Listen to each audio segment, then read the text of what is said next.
रमा एकादशी का महात्म। कार्तिक मास की कृष्ण पक्ष की रमा एकादशी का महात्म्य।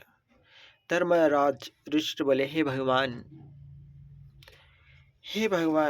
आप आप मुझे कार्तिक मास के कृष्ण पक्ष की एकादशी की कथा सुनाइए। श्री कृष्ण भगवान बोले, हे राज राजेश्वर, कार्तिक मास के कृष्ण पक्ष की एकादशी का नाम रमा है। उसकी कथा इस प्रकार है। प्राचीन काल में मुचकंद नाम का एक सत्यवादी तथा विष्णु भक्त राजा राज्य करता था। उसके इंद्र, वरुण, कुबेर, विभीषण आदि मित्र थे। उसने अपनी लड़की चंद्रभागा का विवाह राजा चंद्रसेन के पुत्र शोभन के साथ किया। एक समय जबकि वह अपने ससुराल में था, एक एकादशी पड़ी। दसवीं के दिन राज्य में व्रत करने के लिए ढिंढोरा पीटा। उसको सुनकर शोभन अपनी पत्नी के समीप गया और बोला, हे प्रिय, मैं बहुत दुर्बल हूँ। तुम मुझे कुछ उपाय बतलाओ, क्योंकि यदि मैं व्रत करूँगा तो अवश्य मर जाऊँगा। चंद्रभागा बोली, हे प्राणनाथ, मेरे पिता की राज्य में एकादशी के दिन कोई भी भोजन नहीं करता है। यहाँ तक कि हाथी, घोड़ा, ऊँट आदि भी तृण अन्न का आदि ग्रहण नहीं करते। फिर वहाँ मनुष्य कैसे भोजन कर सकता है? यदि आप भोजन करना चाहते हो तो यहाँ के से दूसरे स्थान को चले जाइए। शोभन बोला है कि हे प्रिय, आपका कहना बिल्कुल उत्तम है। मैं अवश्य ही व्रत करूँगा।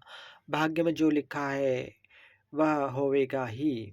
ऐसा विचार करके उसने एकादशी का व्रत किया। वह रात्रि दुर्बल शोभन को दुख देने वाली थी। प्रातः होने से पहले ही शोभन इस संसार से चल बसा। राजा ने उसको मृत शरीर को की दाह क्रिया करा दी। चंद्रभागा अपने पति की आज्ञानुसार सती न हुई और पिता के घर में रहने लगी। पति को रमा एकादशी के व्रत के प्रभाव से मद्राचल पर्वत पर धन धान्य से युक्त तथा शत्रुओं से रहित एक उत्तम नगर का राज्य प्राप्त हुआ। वह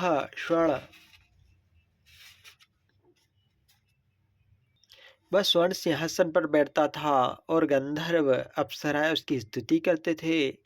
एक समय उचकंद नगर में रहने वाला सोम शर्मा नामक का एक ब्राह्मण तीर्थ यात्रा के लिए जाता हुआ उधर से निकला। अपने राजा के जमाई को देखकर ब्राह्मण राजा के पास पहुंचा। राजा ब्राह्मण को देखकर आसन से उठ खड़ा हुआ। अपने ससुर तथा स्त्री चंद्रभागा की कुशलता को पूछने लगा। सोम शर्मा बोला, हे राजन, हमारे राजा तथा अपनी आपकी पत्नी चंद्रभागा भी कुशल से हैं। अब आप वृतांत बतलाइए, मुझे आपको देखकर बड़ा आश्चर्य होता है। शोभन बोला, हे ब्राह्मण, यह सब कार्तिक मास के कृष्ण पक्ष की रमा एकादशी के व्रत का प्रभाव है। उसी से मुझे यह सुंदर नगर प्राप्त हुआ है, परंतु यह अधूर्व है। राजा मुचकंद की पुत्री चंद्रभागा से कहोगे तो वो इसको ध्रुव बना सकती है। ब्राह्मण ने वहां आकर चंद्रभागा से समस्त वृतांत कहा। इस पर राजकन्या बोली, हे ब्राह्मण, अब आप मुझे उस नगर में ले चलिए। मैं अपने को पति को देखना चाहती हूँ। वह सोम शर्मा ब्राह्मण उसे मद्राचल पर्वत के पास वामदेव आश्रम में ले गया। उसकी कथा को सुनकर वामदेव ने चंद्रभागा को मंत्र से अभिषेक किया। मंत्रों तथा व्रत के प्रभाव से वह दिव्य देह धारण करके पति के पास जा पहुंची। शोभन ने अपनी स्त्री को प्रसन्नतापूर्वक अपने वाम अंग में बिठाया। चंद्रभागा बोली, हे प्राणनाथ, आप मेरे पुण्य को सुनिए। जब मैं 8 साल की थी तब ही से यथा विधि से एकादशी का व्रत करने लगी हूँ। उन्हीं व्रत के प्रभाव से आपका यह नगर ध्रुव हो जाएगा और समस्त कर्मों से युक्त पलय के अंत तक रहेगा। इस चंद्रभागा ने अपने पति को फिर से प्राप्त कर सुखपूर्वक जीवन व्यतीत किया। जो मनुष्य इस रमा एकादशी का महात्म्य सुनते हैं वह अंत समय विष्णुलोक को जाते हैं। ओम नमो भगवते वासुदेवाय नमः। ओम कर्पूरगौरवं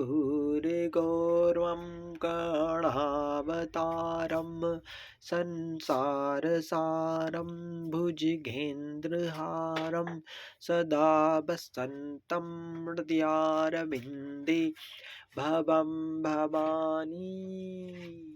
सहितं नमामि।